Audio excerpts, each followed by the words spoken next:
Un copain m'a demandé de trouver la limite en zéro de exponentielle x moins cosinus x moins x sur x2. Eh bien, franchement, j'ai pas tellement d'idées. Alors, comme au numérateur, j'ai une somme, je pourrais essayer de mettre la partie la plus importante en facteur. Mais exponentielle x, c'est proche de 1, cosinus x, c'est proche de 1. Peut-être je pourrais essayer de faire la différence.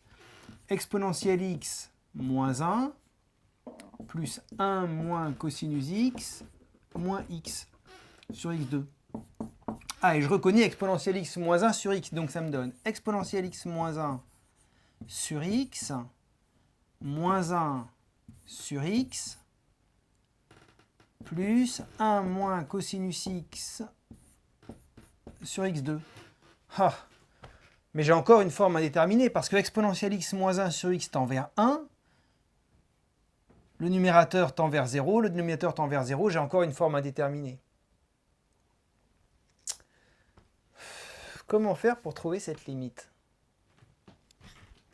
Je vais vous aider un petit peu. Je vais vous donner des formules. Exponentielle x, c'est égal à 1 plus x2 sur 2 plus x2 epsilon 1 de x. Et cosinus x, c'est égal à 1 moins x2 sur 2 plus x2 epsilon 2 de x, avec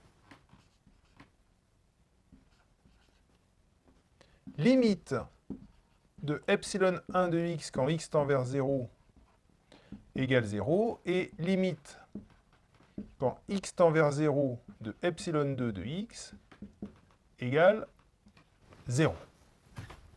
Mais d'où viennent ces égalités? Et puis, qui sont epsilon 1 et epsilon 2? Nous verrons bientôt d'où elles viennent, et les epsilon i, on ne sait rien d'elles, sauf qu'elles tendent vers 0 en 0. Je vais remplacer alors. Exponentielle x par 1 plus x2 sur 2 plus x2 epsilon 1 de x. Cosinus x par 1 moins 1 demi de x2 plus x2 epsilon 2 de x. Et puis moins x sur x2. Alors je vois que le 1 qui est là va simplifier avec le 1 qui est là, et le x qui est là va simplifier avec le x qui est là. Donc finalement il reste x2 sur 2 plus x2 sur 2, donc x2 sur 2 plus x2 sur 2, plus x2 epsilon 1 de x, moins x2 epsilon 2 de x, divisé par x2. Et là, je peux simplifier par x2. Alors, x2 sur 2 plus x2 sur 2, ça fait x2, divisé par x2, ça fait 1. Et puis ici, je peux simplifier par x2, ça me fait 1 plus epsilon 1 de x, plus epsilon 2 de x. Bon, et alors? Ah oui, et je sais que la limite de epsilon 1, c'est 0, et la limite de epsilon 2, c'est 0. Donc ça tend vers 0 lorsque x tend vers 0. Et donc tout ça tend vers 1 quand x tend vers 0. Ah oui. Drôlement efficace, vos formules. C'est un peu magique, hein? C'est vrai que c'est très efficace pour calculer des limites. A priori, comparer exponentielle et cosinus, ce n'est pas facile du tout, ce sont des fonctions différentes, on ne sait pas très bien comment elles réagissent l'une par rapport à l'autre. Et là, bien, je les décris sous des formes très proches.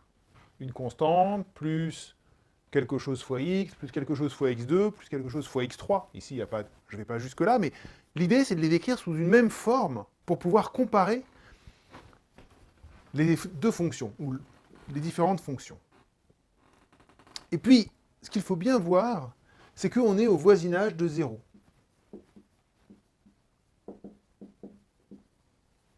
En fait, les epsilon, ici, on ne sait pas du tout ce qu'ils valent en dehors de 0. La seule chose que l'on sait, c'est qu'ils tendent vers 0 quand x tend vers 0. Et donc, ces égalités, elles ne nous donnent des informations que au voisinage de 0. Or, au voisinage de 0, 1, c'est beaucoup plus grand que x, lorsque x est petit. Et x est beaucoup plus grand que x2, qui lui-même est beaucoup plus grand que x3. Hein? Si vous prenez par exemple x égale 10 moins 10, eh bien 1, c'est effectivement beaucoup plus grand que 10 moins 10, qui lui-même est beaucoup plus grand que 10 moins 10 au carré qui fait 10 moins 20, qui lui-même est beaucoup plus grand que 10 moins 10 au cube qui vaut 10 moins 30, etc. Et donc, ici on écrit les choses, des termes de plus en plus petits, et en même temps des termes que l'on peut comparer l'un ou l'autre. Cela ressemble à ce que l'on avait vu lorsqu'on avait vu une fonction dérivable, on pouvait l'écrire. Donc on avait dit f est dérivable en a, on peut écrire que f de x est égal à f de a plus f' de a fois x moins a plus x moins a epsilon de x, avec limite de epsilon en 0, en a, qui vaut 0. On était arrivé à écrire f comme ceci. Bien, c'est un petit peu pareil, mais au lieu de s'arrêter à x, on a encore des termes derrière. Oui, cette façon d'approcher une fonction f par a0 plus a1x plus a2x2, c'est quelque chose de très intéressant pour calculer des limites. Alors, voyons une définition. On prend i à l'intervalle de R.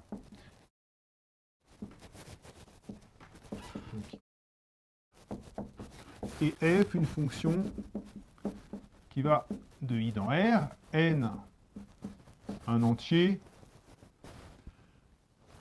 Alors, f possède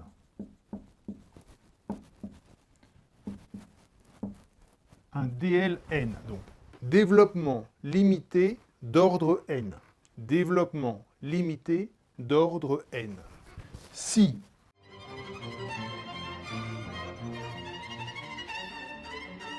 il existe A0, A1, A2, AN éléments de R, et epsilon qui va de i dans R, tel que la limite de epsilon est égale à 0, la limite en 0 de epsilon est égale à 0, et f de x égale A0 plus A1x plus A2x2, etc., plus ANxn plus xn epsilon de x.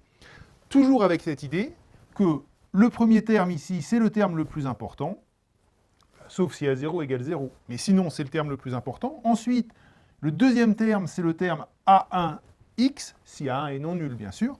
Et à ce moment-là, ce terme-là, il est beaucoup plus petit que A0, mais il est beaucoup plus grand que le terme qui suit. Ce terme-là, comme x est très petit, c'est au voisinage de 0, ce terme-là, il est beaucoup plus petit que celui-là, qui lui-même est beaucoup plus petit que celui-là, en valeur absolue. Donc, toujours cette idée que 1 est beaucoup plus grand que x, qui est beaucoup plus grand que x2. C'est vraiment la notion à avoir, à retenir.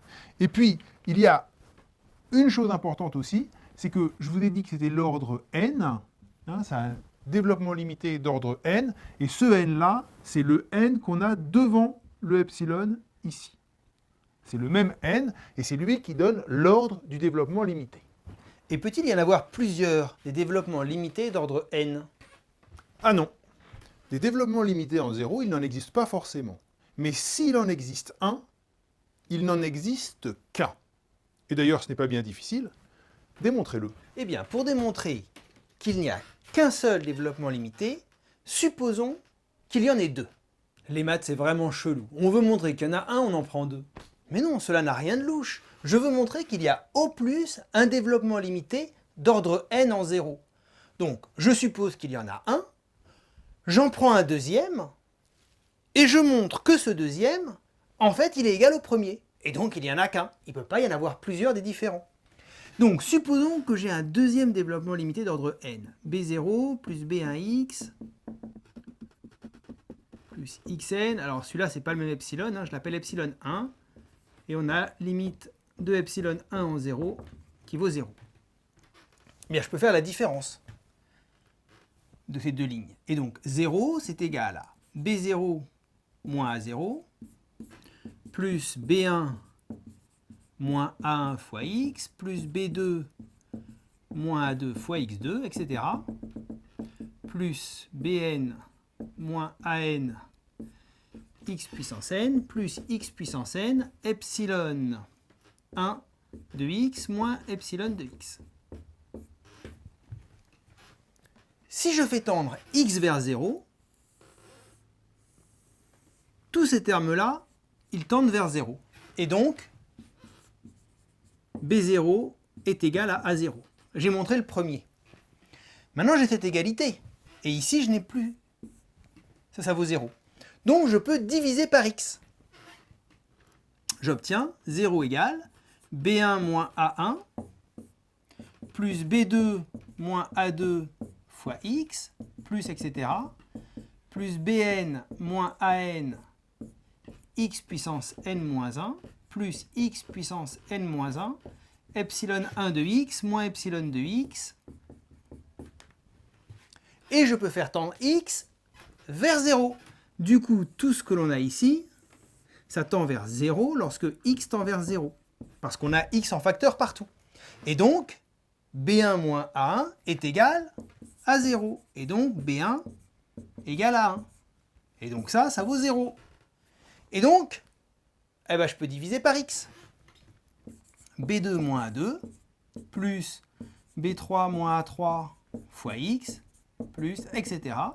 On va aller jusqu'à xn-2 epsilon 1 de x moins epsilon de x. Si je fais tendre x vers 0, tous ces termes-là vont tendre vers 0 quand x tend vers 0. Et donc, B2, c'est toujours égal à 0, ça. Hein, et donc, B2 moins A2 est égal à 0. Donc, B2 égale à 2. Et je peux ainsi remonter, hein, par une petite récurrence, jusqu'à xn. Et donc, A0 égale B0, A1 égale B1, A2 égale B2, AN égale BN. Et je montre comme ceci qu'il y a au plus un développement limité d'ordre n en 0 pour la fonction f. Pour terminer, lorsque l'on a un développement limité d'ordre n comme ceci, l'égalité, elle est vraie pour tout x élément de i, pas uniquement lorsque x est au voisinage de 0. En revanche, elle ne nous apprend rien lorsque x est loin de 0, parce que epsilon, c'est une fonction dont on ne sait rien. Et donc, elle n'a d'intérêt, cette égalité, que au voisinage de 0. Donc, elle est vraie partout, mais elle n'a d'intérêt que au voisinage de 0. Et puis, un petit peu de vocabulaire. Cette partie-là s'appelle la partie principale du développement limité. Et la partie ici, avec le epsilon, xn epsilon de x, c'est ce qu'on appelle le reste. Et encore une fois, c'est la puissance de x devant le epsilon qui vous donne l'ordre du développement limité. Bon développement limité!